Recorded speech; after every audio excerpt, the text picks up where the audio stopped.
Please put your hands together for Mr. Arnab Goswami. Welcome, sir.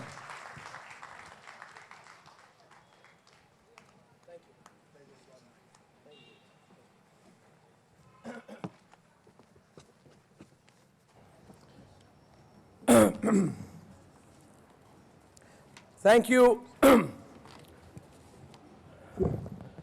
I need a mic? I don't need a mic. I've been shouting for the last 1 week non-stop, not on one but on 2 channels now. Firstly, thank you very much for 2 things. One, for inviting me here today. Secondly, for leaving me without a single subject. Shreyasi was lovely and so was Vikram. They said you can speak on whatever you want. And the third thing was, I said, what's my time limit? They said there's no time limit either. So you put a person with my background and reputation on a stage with the freedom to talk for whatever you want to talk about, with an endless time limit, and you give me 2 mics to amplify my considerable voice.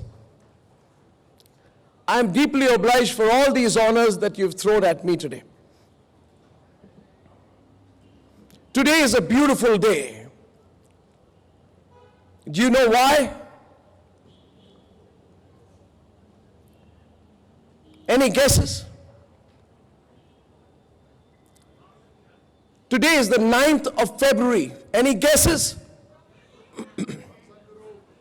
Today is the day Afzal Guru was executed.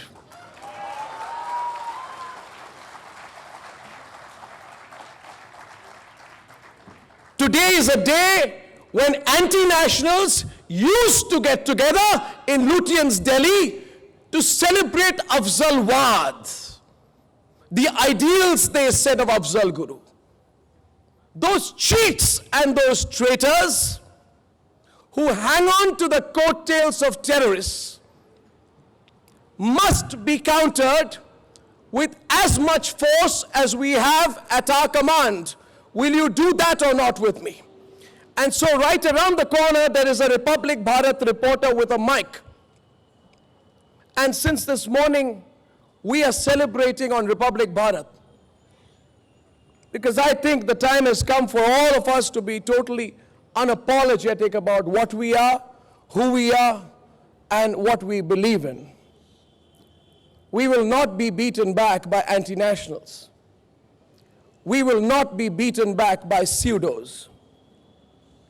We will not be beaten back by the entitled classes of this country. We are here today with a singular purpose. And what is our purpose? Our purpose is to reclaim our country. And hence it should be known that from today onwards, with stronger vigor and force and determination, we will reclaim our country.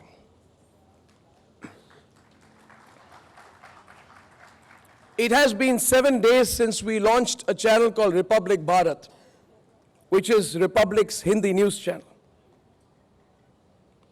And as I stand here and I think about the fact that in less than 2 years, we set up a network that today reaches 160 million Indians with 800 hard-working Indian professionals to use journalism as a tool to represent a new India, the aspirational India.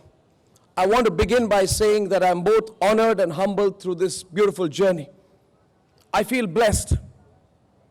And why do I feel blessed?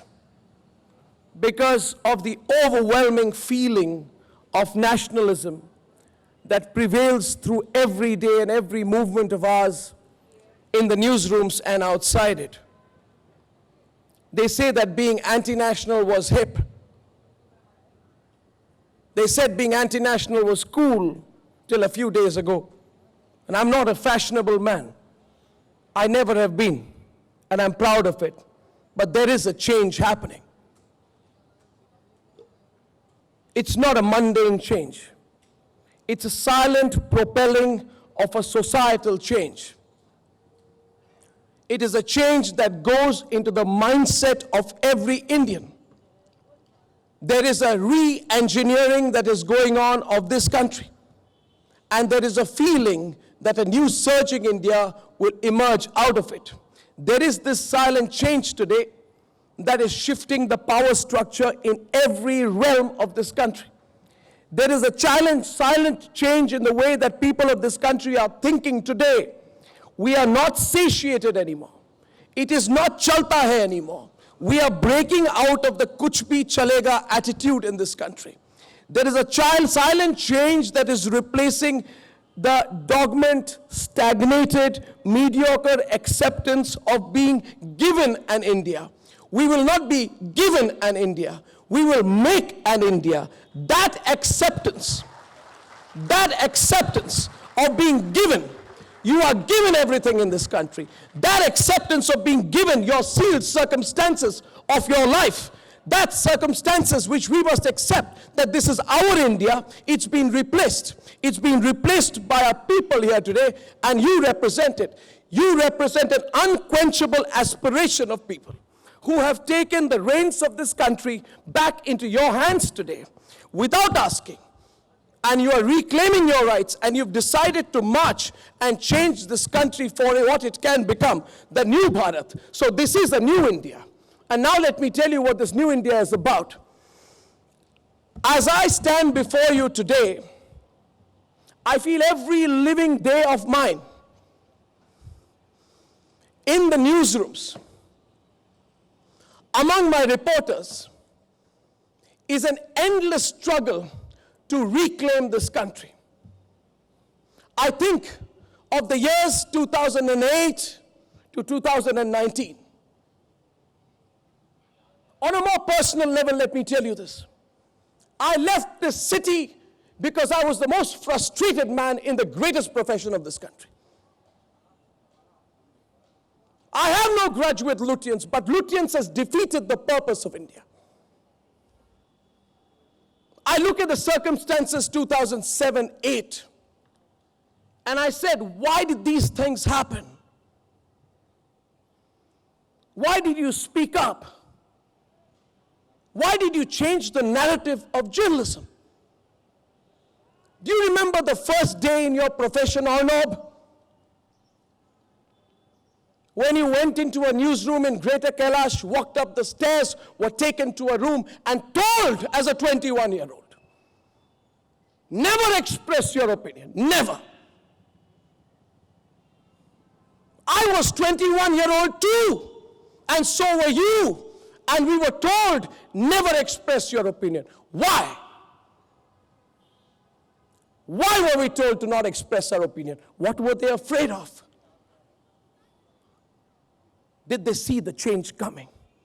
You take a 21-year-old full of idealism, who joins the most high-impact medium in this country, television, then and now, television, and you stifle him, and you say, never express your opinion. Not now and never.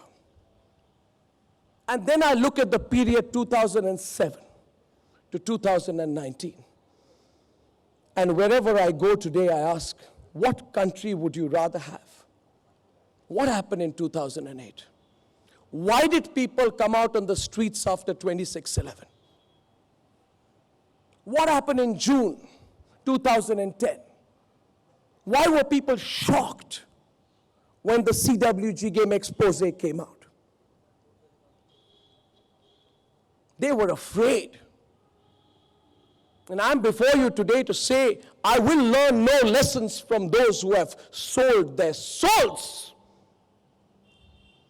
People who claim they know journalism today had commercial dealings with Suresh Kalmari.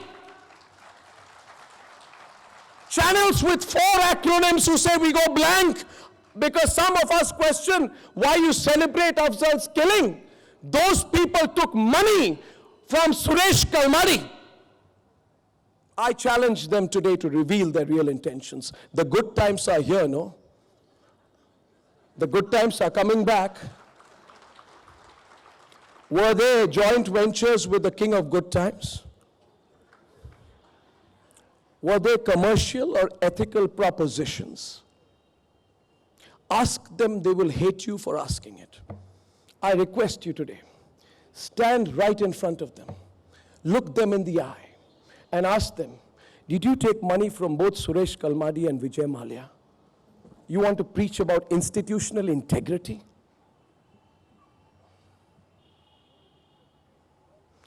We are today in the midst of a silent revolution. Don't be fooled today that it is some fleeting political change. Because political regimes will come and political regimes will go. But the change I am talking about is a societal change. It is a change from within. Today, it is an India where the people of India are reclaiming their rights, their freedoms, and the country from those who had taken it over with political clout, with big last names, with Sifarish, with Lutyens connections, with a plague of unapologetic entitlement. And I'm saying today that that India is crumbling. Believe that it is crumbling. It is crumbling through an unstoppable force. Today's India is an India where a chaiwala is the prime minister.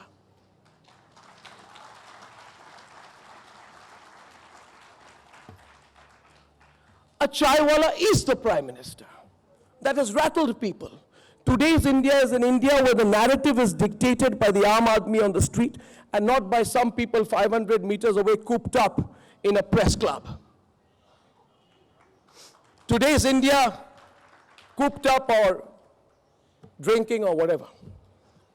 Today's India is an India where the shopkeeper on the corner of an urban city and a farmer in a rural village are demanding their rightful share. It is an India where middlemen swindling money will not be watched on with entitlement.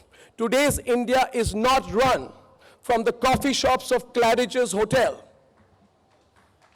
where I believe Christian Michel spent a considerable amount of time, where I also believe Christian Michel, through his touts, paid off 64 journalists who were on his rolls. Where are they today? Doing cozy interviews in Dubai with Christian Michel? Today's India is an India where the story of reclaiming our inherent sense of nationalism by holding Tiranga rallies and drowning the Tukre Tukre sloganeering is happening with unapologetic patriotism. Today's India is an India where the urban Naxals and those calling for street wars over caste are not hailed as champions anymore of human rights, but are seen as symbolic anti-nationals who try and eat into the heart of this country like termites. Everything has changed in this country in the last 10 years. Please understand the overall perspective of this change. There's been a change in the media. Let me start with that. The media 10 years ago refused to question because it was a pretty and peaceful cabal. The media 10 years ago was satiated with dictations from politicians. The media 10 years ago had the fingerprints of political allegiances. The media 10 years ago was based on Sifarish, the scope of which political corridor you were in or which political corridor drawing room you were allowed to was directly proportional to where you came from. The media 10 years ago, ladies and gentlemen, is the media I saw when I once entered a press conference being done by Manmohan Singh, which in itself was breaking news. Truly it was. And in that press conference, at the height of the scams, somewhere around February 2011, I remember we had exhausted ourselves covering scams. Exhausted ourselves. And in February, when the Prime Minister did a press conference, one media owner was giving him advice on economics. The other was commiserating with him. And one media owner she actually asked Prime Minister Manmohan Singh what his message was to Sachin Tendulkar, who had scored a double century a day ago. This was when India was burning with corruption.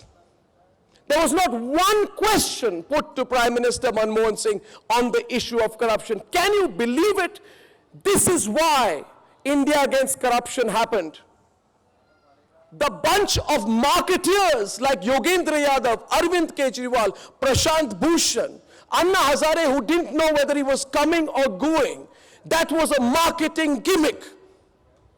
Arvind Kejriwal did nothing for corruption. Till date, I say it everywhere, Arvind Kejriwal, you're the greatest living marketing genius I have met. He did nothing against corruption, but they built a considerable campaign called India Against Corruption. The campaign took off because we fought corruption. We exposed the scams. We took it on the chin. We took it on the chin. Cabinet ministers more interested in being media barons now, and I won't name the person, called us, would threaten us and our families. They would threaten to put and settle big 100 crore cases against us. We fought. They didn't fight. They never fought. Not only did they compromise, they participated in the ugly orgy of the protection of corruption. We were there in 2010, 11 and 12 fighting for you, reclaiming our country. We fought. Let them say we shout. We fought, we shouted, we took it on the chin. They did not. I have no resentment with Luthians.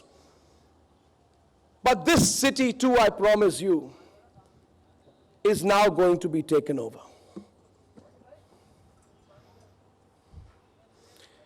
This city is not the problem. It is the cabal in this city. Today, I announce here today, we have the hearts and the minds of the people of this country. The people of this country will take Luthians over.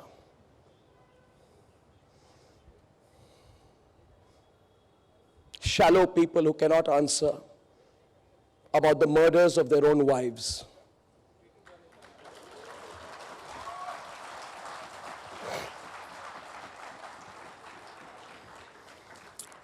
Silly people.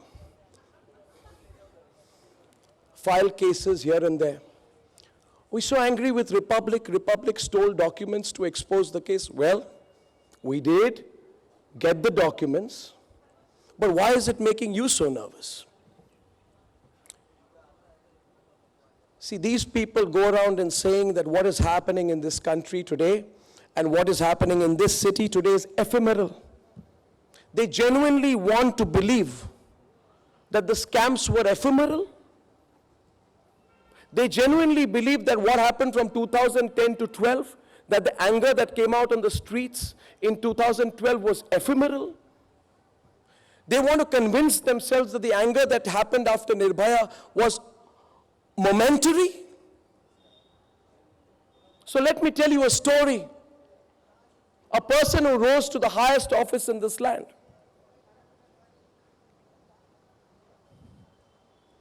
I once met the person when there were protests in this city. And the person said to me in Bengali, I'm not naming any individual, when we were there fighting for people and we believed in activist journalism, you know I've never held back my opinion. If people are out for a right reason, they're out for a right reason. If people are protesting for a right reason, they're protesting for a right reason. If people are angry over Nirbhaya for a right reason, even if it means that a lot of the people are cleaning their own conscience. Because when so many rapes happened in the city, nobody spoke. But when one happened so terrible, it struck at the heart of their conscience. For whatever reason, they came out. I was called at that time, this particular individual, a cabinet minister, told me in Bengali, Eta ki mishir. The words were, stood up, red in the face, and asked me from 5 feet away, "Eta ki Mishir," which means, "Is this Cairo?"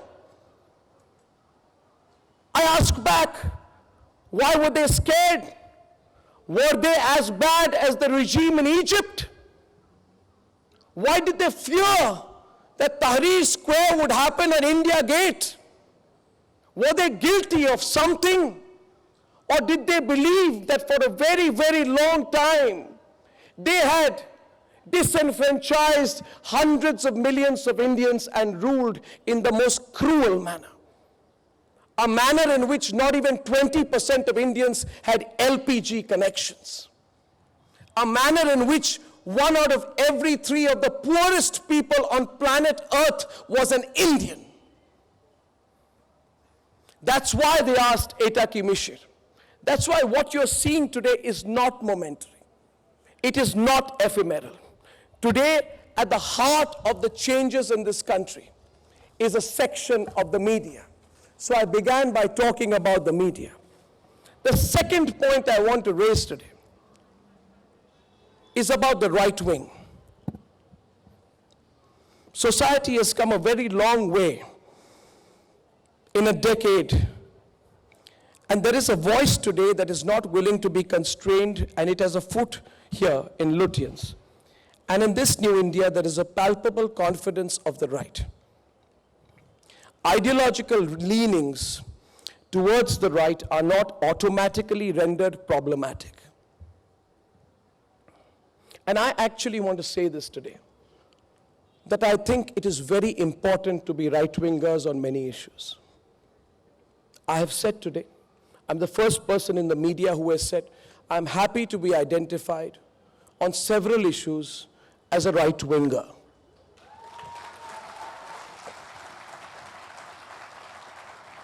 Because if it is right-wing to be nationalistic, then there is a pride in being a right-winger. If it is right-wing to stand for the integrity of this country and say that Kashmir is, was, and remained part of India, then there is a certain confidence with which I say it's a right-winger. It's better than being sold out on the Neera Radia tapes and be followed up with a compliment for Hafiz Saeed. I mean, if you get complimented by Hafiz Saeed, you should quit the profession and leave the country, if you had any shame. You want to then tie up with politicians who want to be media barons? Best of luck. The country will reject you. If it is right-wing to say and talk about standing for the national anthem and showing solidarity with our brave forces, then I think there is in this country an unflinchingly strong and assertive right-wing which is emerging. I stand with them. And if it is right-wing to refuse to celebrate Maoists as Gandhians with guns, which a single book author keeps repeating, then today there is a right wing that is proud of the ideology that we belong to, because we are proud of the country which we belong to. Our country is Bharat. In the room next door, when I came in, I wondered, and my friend Tariq Fateh was there. I said, I wondered why nobody called their channel Bharat before. Have you thought about this simple thing? When I went in with my license application, some people said, Bharat, huh? Bharat kyun? I said, why not Bharat? In that simple statement, the question, lies a story. We have undermined ourselves and what we are. We have placed India over Bharat. Bharat is the real India. Look at the meaning of Bharat. This morning, a colleague of mine said he'd received a WhatsApp, and I'll read it out, from Singapore. He said, Bha means light and knowledge, and Rata means devoted. Devoted to enlighten. And call it sentimental or superstition, Bharat has never failed in the history of our land. Bharat as a civilization too is the only living civilization. And yet, we have been apologetic about this name. My third point is, and I'm only, if I exceed the time limit, Shreyasi, pick me up and throw me out of the stage. But then this is a self-inflicted injury. Nothing is beyond questioning today in our land.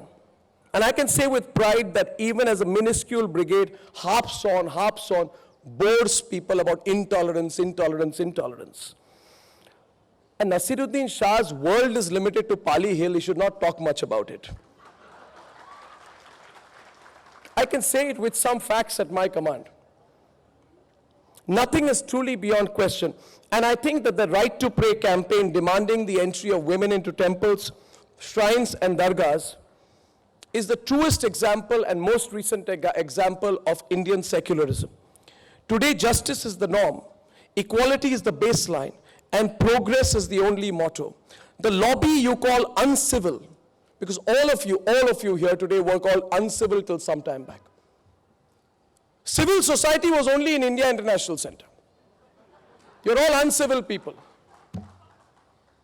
For the longest time, there was a cocktail sipping, Jola carrying, please don't mind, it's not a stereotype, column writing cabal. If civil society and politicians have held the reins of the country, then those they look down upon as uncivil are now taking over. Today, power lies in the hands of those who have created their path and not those born with a silver spoon. Simple facts. Today, power lies in the hands of those who rose to the top with grit and effort, and not those who had a last certain name and a DNA. Today, power lies in the hands of each one of the 1.3 billion Indians sprawled across this country, from Kupwara to Kashmir, Tanjavur in Tamil Nadu, Gandhinagar, Gujarat, Kohima in Nagaland. It is not held by one party or by one family sitting in New Delhi. But it comes at a cost, you must see. The point is, and what you must really debate about at the Arth festival is, the problem is that you have created a certain irrelevance of a certain lot. A lot that is rooted in rigid and entitled Lutyens Delhi and refuses to move out of it. Those people are looking forward to the 16th of May, if that is voting day, with greater tension than all the political parties put together. For them, the result of May determines whether they exist, whether they thrive once again, or they disappear. These people have become irrelevant because a certain political class does not want a Doon school educated fop to become a rule of thumb. You see, please understand, there is a disconnect between the old Lutyens lobby and the quote-unquote outsider to Delhi's government. They have become irrelevant because this group of people have lost their pulse on the soul of India. These people still think that you need to wear certain shoes and have certain Ivy Leagues to have in your CV to be heard. They are irrelevant because the soul of India doesn't care today for how perfectly you accent your English when you walk into a room. And I can tell you with pride, look at the accents on Republic, English and Hindi. Look at the variety of accents. If you want to close your minds, just ask yourself, television in English, 2003. Television in English, 2019. Does anyone speak with that fake Farrago accent?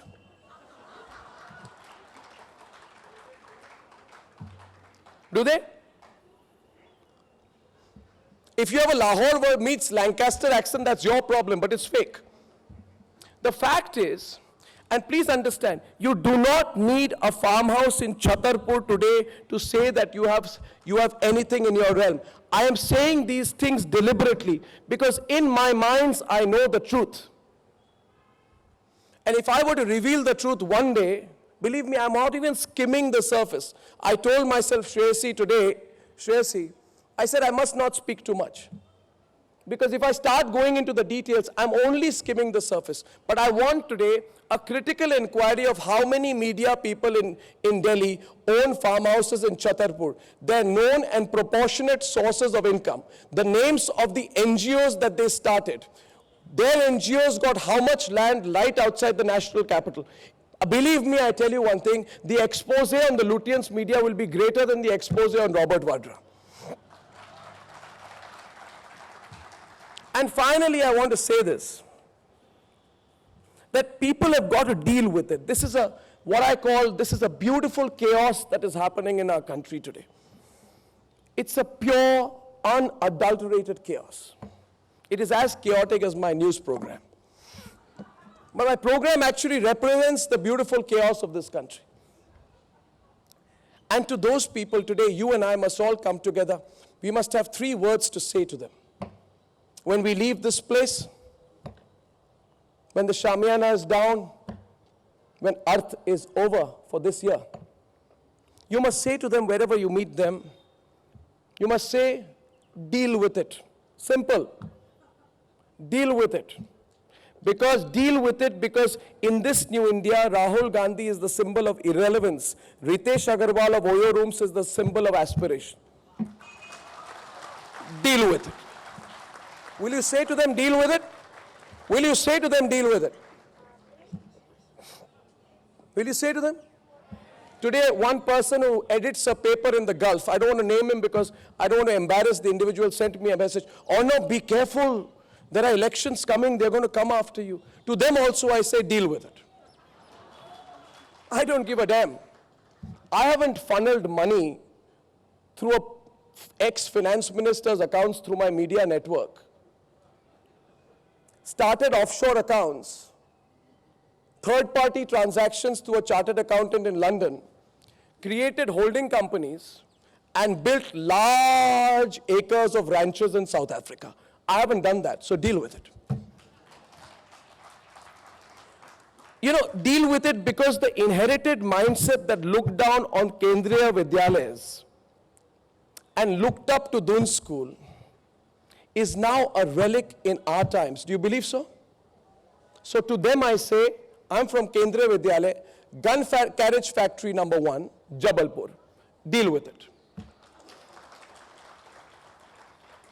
Deal with it because you don't have to be foreign educated, accented, dictionary mugging Indian to bring the next artificial intelligence revolution or to be a robotics expert. I've met these Indians. None of the real Indians who will harness the next wave of change in this country are going to be from that lot. And the speed of change in this country is not going to wait for anyone's permission, and absolutely, I can tell you, for no one. And the last thing I say to them and to you, and I believe in it, I truly believe in it. I don't care about elections. I don't care about governments. This has been my line. People say you support a political party? Absolutely not. Was the BJP in power in 2010? Things will never go back. I mean so socially. Things will never go back to the way that they were. This is not a cycle, ladies and gentlemen. There is no reset button to this. There is no right click and delete that you and I can do. Things will never go back. Digest it. Ironically, former Prime Minister of Britain, Harold Wilson, had once said, "He who rejects change is the architect of decay." The only human institution which rejects progress is the cemetery. And ladies and gentlemen, nothing from the cemetery comes back alive. So I say today, stop hoping that things will change. Stop wishing against every fountain that somehow we will recoil back into our old ways. It's not going to happen. And thank your stars, I say, that the way it is, the way it was, is buried forever. We will never go back to the way things were, because there never will be a minister in power who was allowed to pocket money and scam the country. Never again will India tolerate a defense deal turning into a dalali. Never again will India sit quietly as crony capitalism takes to the forefront. We will never go back to that time. We will never go back to the time when land was grabbed And do you know the details of the Robert Wardwell deal? Then go and ask the artillery of the Indian Army, because the land was given for the artillery. The land which went through multiple trusts and eventually came in the name of Skylight is land that was given because the artillery of this country needed a place to test their big guns. That land was taken away. We will not go back to that time. We will not go back to that time. Priyanka can go and be as much of a martyr, dropping her husband and back, but we will not go back to that time. I challenge even Priyanka to debate with me. There is absolutely no valor in giving mercy to corruption. There is absolutely no symbolism in sitting on an SUV and saying, I stand with my family. Don't stand with your family, stand with the country. Don't stand with your family. There is no greatness in standing with your family. There is a greatness, if needed, in saying, I shall set aside from my family because my country comes first. We will not go back to that time, Mr. Chidambaram, when FIBB approvals were fast-tracked because someone was the son of a minister somewhere. We will not go back. Karthi Chidambaram is dying to come back. I think you know whether he'll come back or not. We will not go back to the time when the Prime Minister stands up in Parliament and says, I am not the custodian of the file cabinet when Colgate documents go missing. We pinched ourselves. We were horrified. Lutyens loves Manmohan. But he is the man who stood up as Prime Minister in Parliament when the Colgate files went missing and held up his hand and said, I am not the custodian of the files. Shame that happened in this country. Shame it happened. And I don't care if another Prime Minister, another party says it, I'll say the same thing. We will not go back to the time when Christian Michel sat in five-star hotels 200 meters from here and scammed the country. We will not go back to the time when top agencies were called out for being caged parrots in the top court. And today, as I end my speech, I just want to say that I want to declare the end of this comfortable time. Because like the era of crony capitalism, like the era of yes men, like the era of license Raj, this comfortable time has ended. And it has ended because we shall not be silent any longer. We have found our voice. It is fearless and it is unquietable in this country. The most formidable strength of India, 1 billion people, are now standing strong, and nothing and nobody can stop it. Things will never go back. Thank you very much. And I also want you today, wherever you are today, I have one thing to say to you, which is, again, I'm saying this sincerely, please celebrate the 9th of February as your counter. This is your counter to the people who took us on. They called us names. They called us out. They were saying things about us. Today is your day to celebrate the 9th of February because today is the day when Afzal Guru was executed. Thank you very much. Thank you. Thank you very much, Mr. Goswami. So we request you, sir, to have a seat, and please take your seats as well. We have some more of this powerful session, the Power Pack section. I'm going to request Mr. R Jagannathan to please join Mr. Goswami on the stage for his conversation with him. Mr. R Jagannathan, please welcome, sir.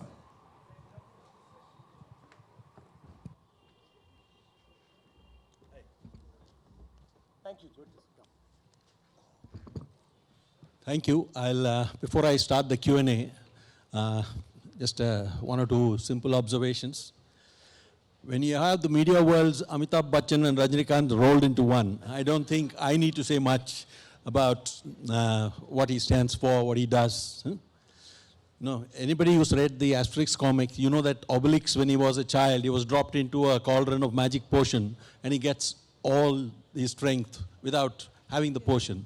I wonder what Arnab's mother did, that he dropped him into some cauldron of energy and enthusiasm where he doesn't ever need to have any particular thing in order to get his daily enthusiasm. So one of the things that I admire and like about Arnab is one thing, he asks the questions that others do not even want to ask. And that's what makes him different from every other journalist that I've come across. And that is really what it is. Sometimes, of course, he doesn't wait for the answers. But, you know, and he might even ask questions like, have you stopped beating your spouse? So all the answers are wrong. So, but that's important that he needs to ask the right questions. So I'll ask the one or two few personal issues, one or questions, right? So when did you think you had to break away from this Lutyens cabal? Is that something, a slow awakening, or is it something that happened, one penny dropped one day and say, hey, this is not what I want to be? Well, you know, when I started out, I used to work for a production house that was producing programs for Doordarshan. So we understood that a lot of things that we wanted to do, we could not do because we were producing for Doordarshan. And the bill was paid by Doordarshan. But then when we moved away from that, and things still did not change, is when I actually thought that the time had come to break away. So it happened around 2003. Right. The other thing is, when you have, I mean, I always noticed with great astonishment that 8 or 10 perfectly sane people walk into your studio, and in 3 minutes, they are an incoherent mass of insanity. How do you manage that?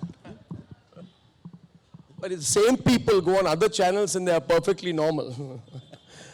I don't know, you should ask those people. Yes. I don't instigate, but their personality changes when they come into my studio. But you know, actually what you call, without conflict, there is no resolution. So I'm a great believer in that you need to have conflict to resolve. And consensus defeats the purpose at a higher level. If you also understand our ancient Indian and Hindu philosophy, and my maternal side, my grandfather Gauri Shankar Bhattacharya, who was, by the way, a committed leftist, one of the most prominent communist leaders and later founded his own communist party. My entire maternal side were only from a family tree. Their profession was to debate. So they were called Tarka Shastris. So their only job was to do Tark. And it's in this Tark and Vitark, so I have it in my blood. So in this Tark and Vitark comes the truth. And you know, if you realize on my debates, I have as many people on both sides. So I'm not censoring anyone. The problem is that, actually, my problem is that I become a panelist. And I participate in the debate with an open bias. But that's better than, you know, claiming your objective and not being so. Absolutely. One more question before I throw it open to the audience, because I don't want to monopolize this conversation.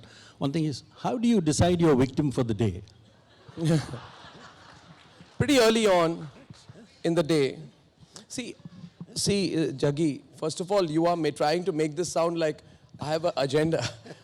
I don't have an agenda, but I sort of, let me tell you, I have committed to the fact that I understand that in television, the linear presentation of news is obsolete.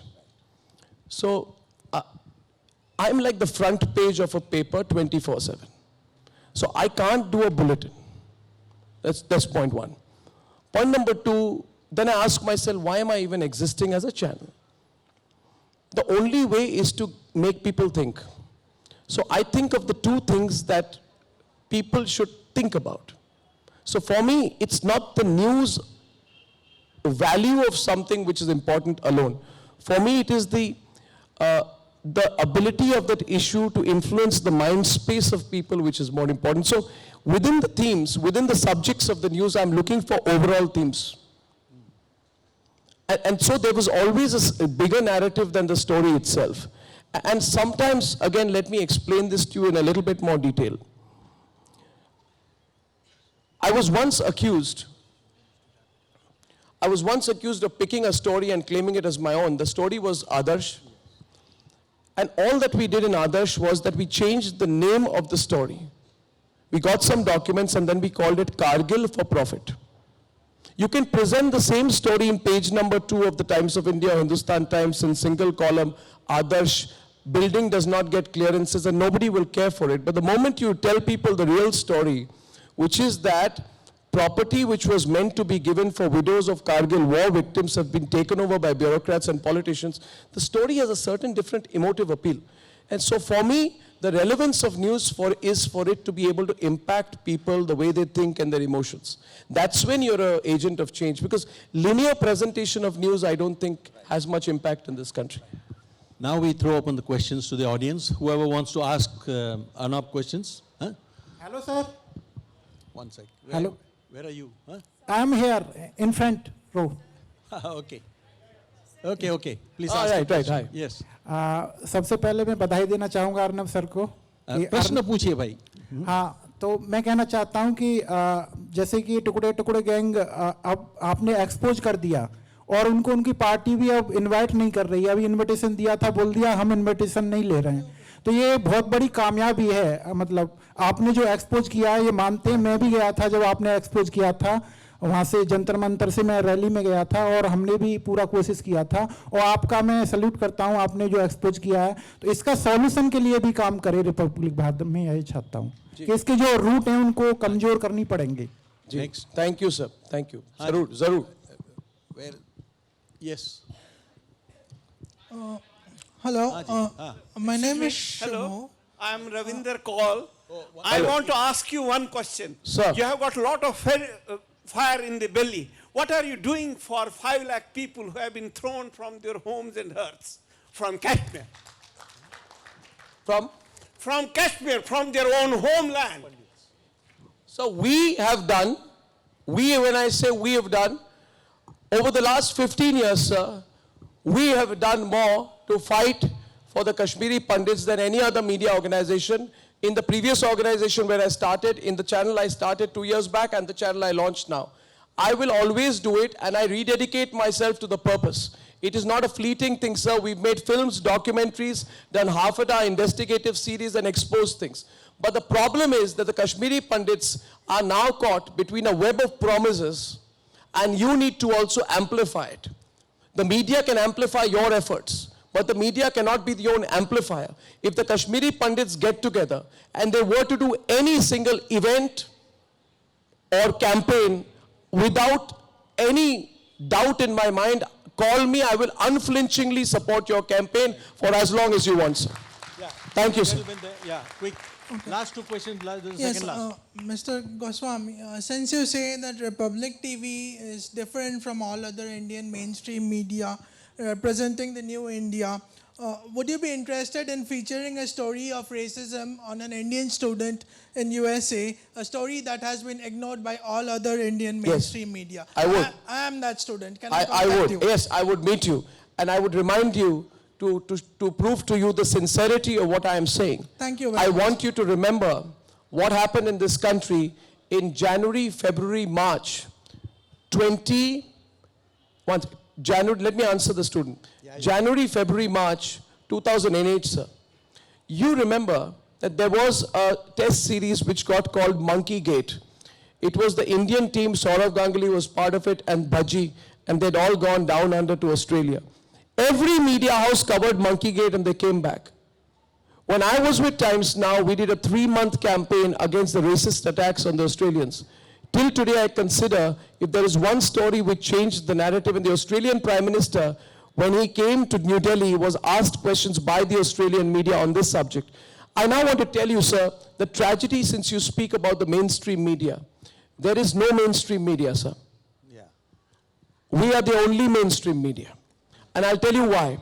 Because when the Australian Prime Minister came here, when our fellow brethren were being attacked in Australia, no Indian quote-unquote mainstream media asked the Australian Prime Minister about it. Only we did, and the Australian media did. So when your own media lets you down, who do you depend on? But again, I'm telling you, not Republic TV. I will personally commit myself to finding out more about your story. Tell me about it. Yeah. Tell me about it after this. question, Yeah. ma'am. Yes, my name one is lady there. Pratika. Yeah. I have a question. Why does most of the journalists keep on shouting and screaming while doing their debates? Why can't they be silent?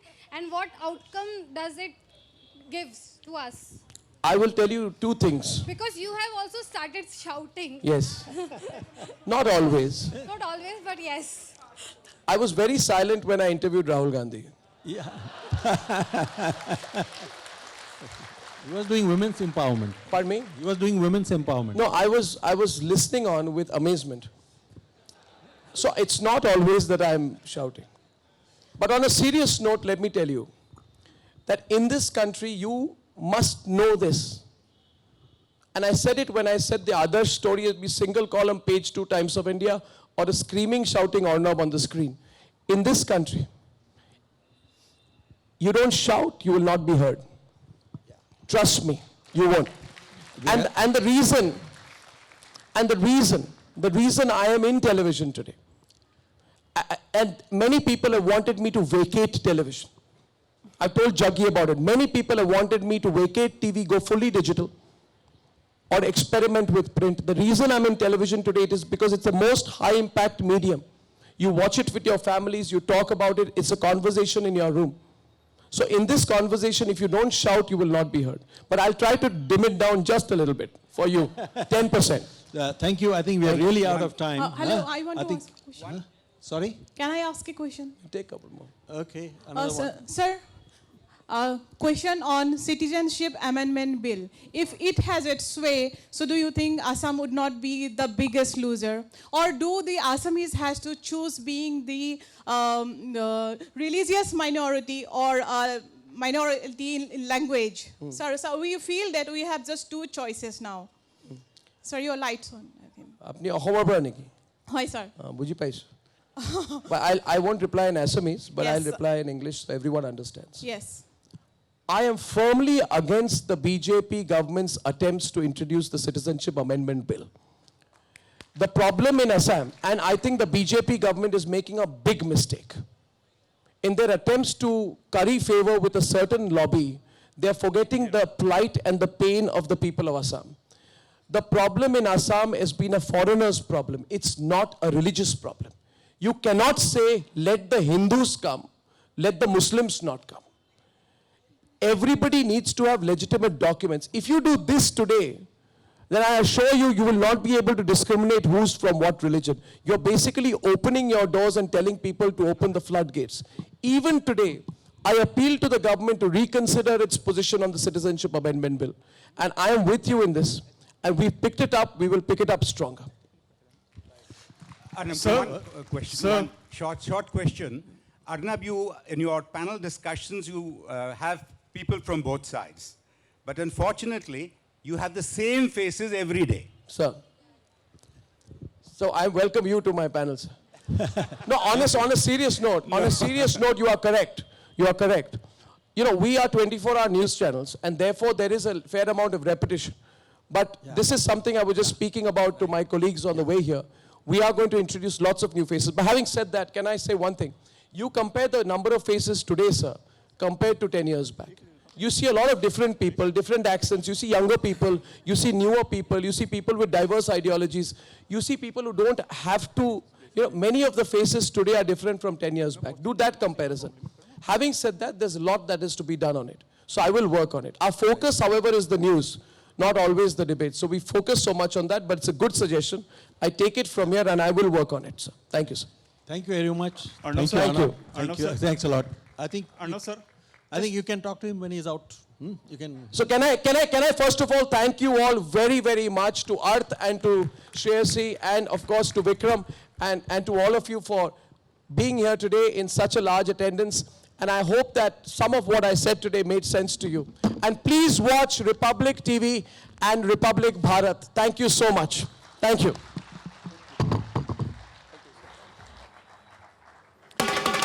खोजो खोजो खोजो खोजो खोजो खोजो